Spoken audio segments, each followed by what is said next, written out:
Hey everybody, my name is Darren Rivers. I am the Northwest Realtor and I am managing broker of the Rivers Group. And my group helps hundreds and hundreds of families relocate to Gig Harbor all the time. In today's video, we're going to talk about some of these neighborhoods within Gig Harbor that aren't quite what they used to be. In fact, some people are even leaving.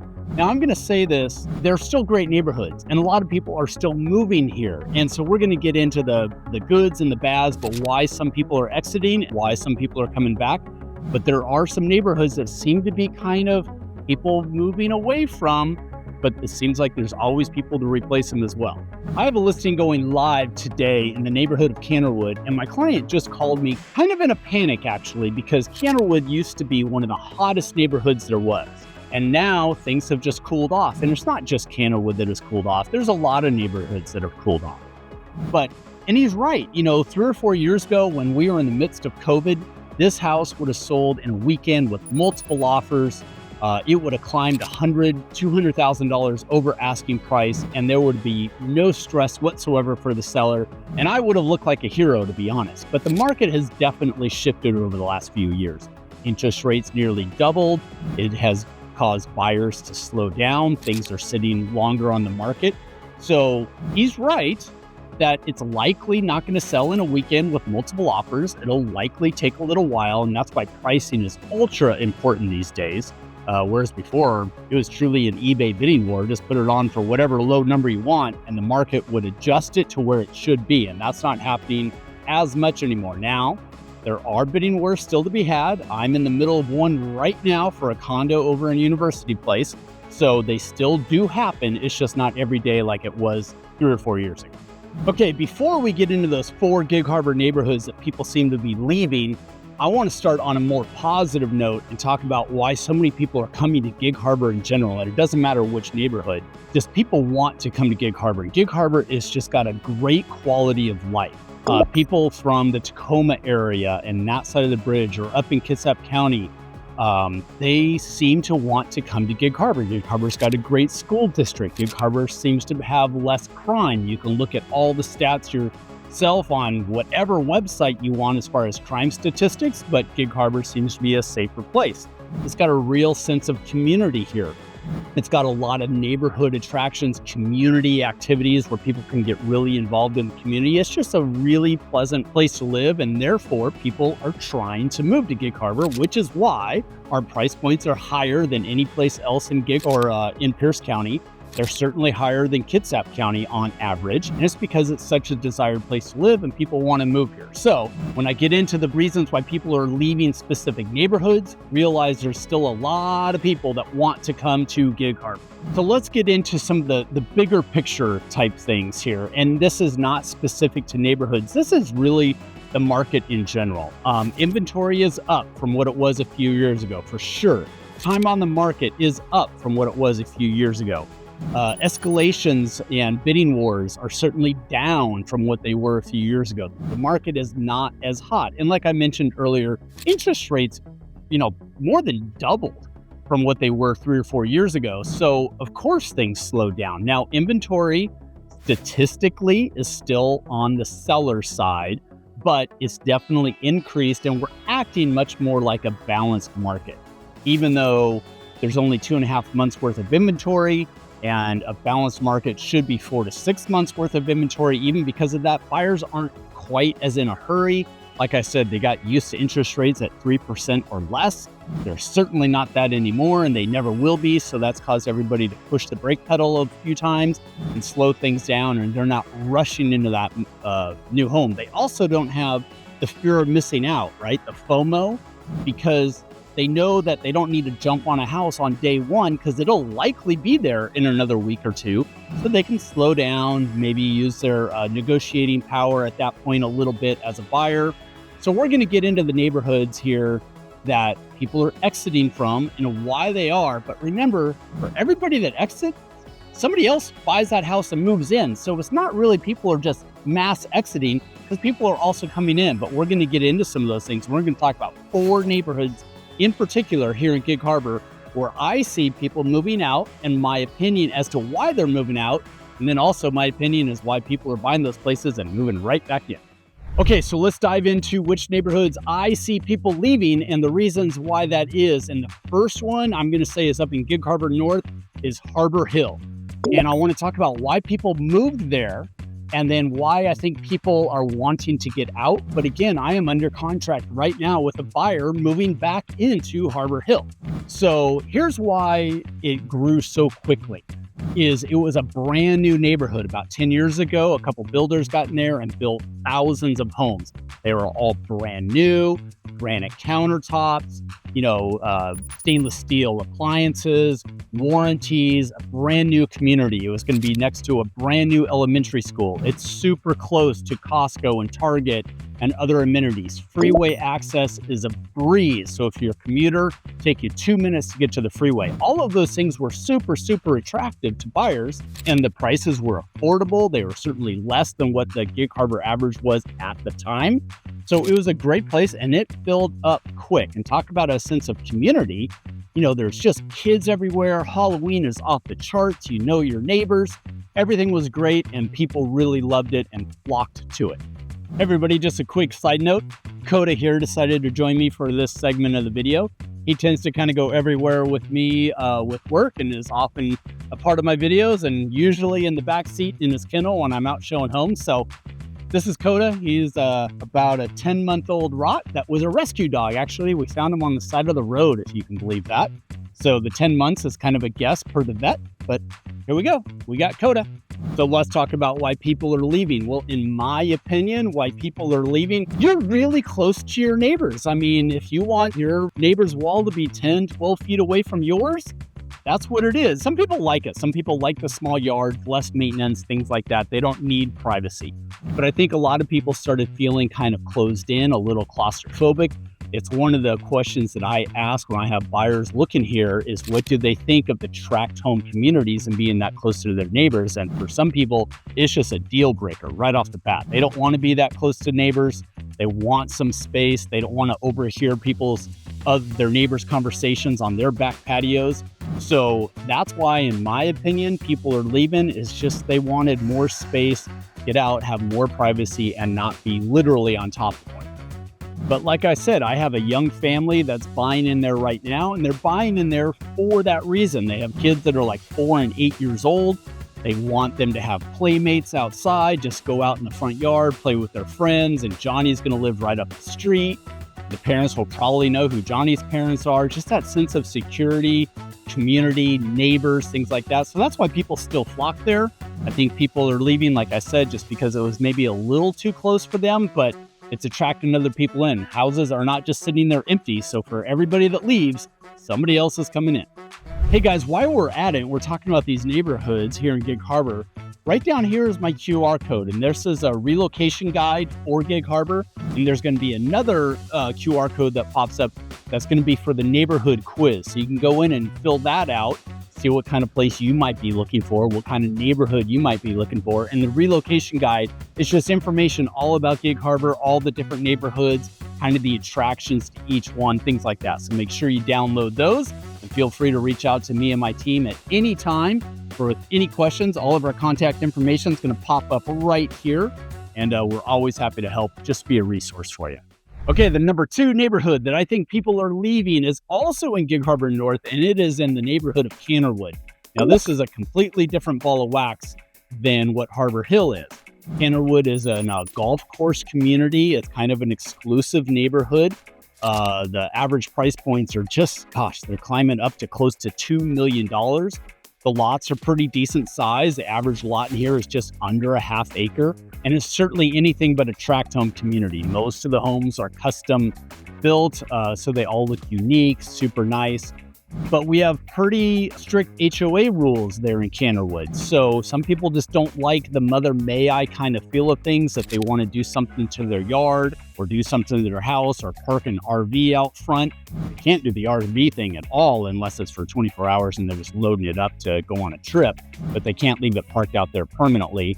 And just tired of asking for permission to do anything that they have to do. So for those reasons, people are kind of leaving. Another reason why people are leaving Cannerwood, in my opinion, is they can get a lot of profit from their house. I mean, if they bought in here 10 years ago, for under $1 million and now they can sell for $2 million. They have $1 million profit right there. Maybe they're going to go live on the water. That's kind of what I find is people either move from the water or water views to Cannerwood, or from Cannerwood to places with waterfront or water views. So my opinion, that's why the people are leaving Cannerwood, strict HOA, and they want to be on the water. But while we're on the topic of Cannerwood, realize for everybody that leaves, somebody else is moving in, because again, these houses are not sitting empty. So why do people move to Cannerwood? If they want the golf course lifestyle, the country club lifestyle, it's right here. I mean, it's in the backyard, right? It's a gated community with 24-hour security. So that sense of safety is certainly present, especially for those people that go out of town and their houses sit empty. It's nice. They have the security feeling that somebody is kind of watching their property for them. So Cannerwood is still a very, very desired place to live. It's where I live. And it's where I've raised my kids. I love it here. I'm not leaving to go sit on front of the water because I love the golf course. I play golf. Well, I try to play a couple times a week. But so for everybody that leaves, somebody else is moving in. But those are the reasons why I think people are leaving Cannerwood. And I kind of have a little firsthand knowledge of it because they're my neighbors. So I talk to them and get why they're leaving. And then I talk to people that are moving here and help them buy here. And I understand why they're coming here as well. The third neighborhood that I think people are leaving is Fox Island. And here's why. It's far away, and there's this unknown stigma about the Fox Island Bridge. I think those are the two reasons why people are leaving Fox Island. So people buy on Fox Island because it's a little more remote. You definitely have the sense of privacy. You have more space. It's just quiet out there. It's peaceful. You're not in the hustle bustle of any kind of town whatsoever. But in my opinion, when people live out there 3 or 4 years and it takes an extra 15, 20 minutes to drive to work just because they live so far out on the island, or it takes them 20 minutes just to get to the grocery store or 30 minutes just to get to Costco, it becomes inconvenient and they want to be somewhere closer to the hub of town so they can access all of those amenities on a much easier scale than if they lived on the far reaches of Fox Island. So in my opinion, just it being far away is why people are leaving Fox Island. And the second reason why people are leaving Fox Island is that bridge. So right now, the bridge is in perfect working order. It really is. It's a 2-lane bridge. They check it for safety. Fire trucks drive over it. Moving trucks drive over it. Propane fuel trucks drive over it. Everybody that commutes back and forth every day drives over it. It's just fine right now. But it's been there for a while, and they're starting to talk about how they're going to replace it, what that's going to mean, who's going to pay for it, all those sort of things. So people hate the unknown, right? People hate not knowing what's going to happen. So people are leaving Fox Island because they think, oh, maybe they're going to tear that bridge down. They're going to be stranded, maybe have to do a temporary ferry, or all the Fox Island residents are going to have to pay for the new bridge, which would be really expensive. There's all sorts of things, conspiracy theories out there as to what is going to happen, but there's no concrete answer yet. So that unknown, I think, is why people are starting to get away from there. But again, guess what? People are moving there. I have a client under contract to buy a house on Fox Island as we speak, and they are totally excited about it. This house happens to be closer to the Fox Island Bridge, so they're not going to have as long as a commute as if you're on the far reaches of Fox Island, but it's still across the bridge. It's still a little ways from the grocery stores. It's still a little ways from the gas station, a little ways from the high school, things like that. So they still are going to have a little bit more of a commute, not super far because they're close to the bridge, but it's not as close as they are living now. But they found just their dream home on their dream acreage with privacy and water views and the whole 9 yards. And they're going for it, and it's on Fox Island.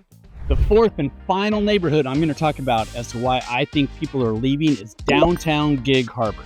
And here's my opinion as to why. It's a little bit crowded.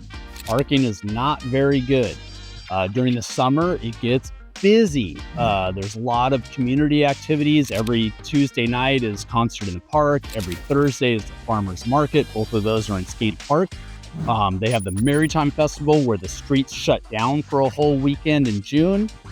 So there's all sorts of things that are happening in downtown Gig Harbor And if you live there year after year after year, you might get kind of tired of the noise. Might get tired of somebody always parking in front of your house and you not being able to find a parking spot. It's a small touristy area. People don't fly in from China to come to Gig Harbor, but we get day tourists coming down from Seattle or up from Portland for the day, something like that. And it's a great place to be. It's a great place to visit. And if you live right in the middle of it, people kind of get tired of that and they just want to go somewhere that's a little more peaceful, a little more quiet. And so they're exiting downtown. And they're able to exit downtown because it's become so popular. Prices have gone through the roof, so they can sell their home at a big profit and buy somewhere out in Artendale or Rosedale for a fraction of the price, have a great house that's just not right in the middle of the hustle and bustle, so they get the quiet that they're looking for with less expense. But you know what's crazy about this? There's a flip side to that coin, and people want to live downtown. I have another buyer under contract for a house right up on the hill, overlooking downtown, overlooking the harbor itself, great views of Mount Rainier. And they want to live there because they're snowbirds. They're only here in the summertime and they want to be able to walk to all of the events. And so it's still a super popular place to be. And newcomers are really attracted to it. If I were to leave Canterwood, where I would go is downtown, to tell you the truth. That's where I'd want to be. But I think the reason why people are leaving is because if you've been there a long time, they might be tired of the noise and the hustle and bustle and the activity of it all. And they're also looking at their pocketbook and seeing how much they could profit from the house because of how much it's appreciated over the years and what they could do with that money if they move elsewhere. So that's what's going on in downtown. So that sums it up about the 4 neighborhoods in Gig Harbor that I think people are exiting and why. But remember, people are also replacing those ones that are exiting. They are moving here. And I don't want you to think for a second that buying one of these neighborhoods is a bad investment or anything like that. The market is just a little cooler than it was back in the COVID years. That's to be expected with what interest rates are and the price of homes and things like that. But they're still great investments. I mean, I tell everybody the best day to buy real estate is today, because if you hold it, you can't turn around and sell it in 6 months. You're going to lose. But if you hold it for a few years, 5 years, 10 years, according to history of history, you're going to make a profit. It's the best investment you can make. I mean, people that are property owners are 44% wealthier than people that are not property owners. So it's always a good investment. Trying to time the market is the biggest mistake you can make, because you're going to delay, and then it's going to be worse or higher or more expensive whenever you do go to buy. Now, the market is always going to have little fluctuations, and this is going to be month to month. Right now, interest rates are pretty volatile because of everything going on with Iran and everything like that. So they jump up one week, they jump down the next week, and you can't get locked into an interest rate until you're actually under contract to buy a house. So what the interest rate is on Monday, it may be a half point different on Thursday. So you can't bank on that necessarily. But as a whole, interest rates are supposed to come down to around 6, high 5s. That's where we're almost at now anyway. And all the predictions are the market is going to have a nice, steady, healthy growth of between 5 and 6% each year for the next 5 or 6 years. That's all the big names that are saying that. Freddie Mac, Fannie Mae, Goldman Sachs, all of those, that's all of their predictions. Look them up for yourself. So anyway, in closing, my name is Darren Rivers.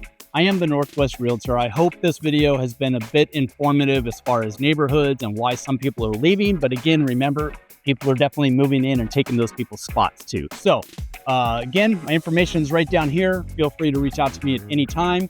We'll see you on the next video.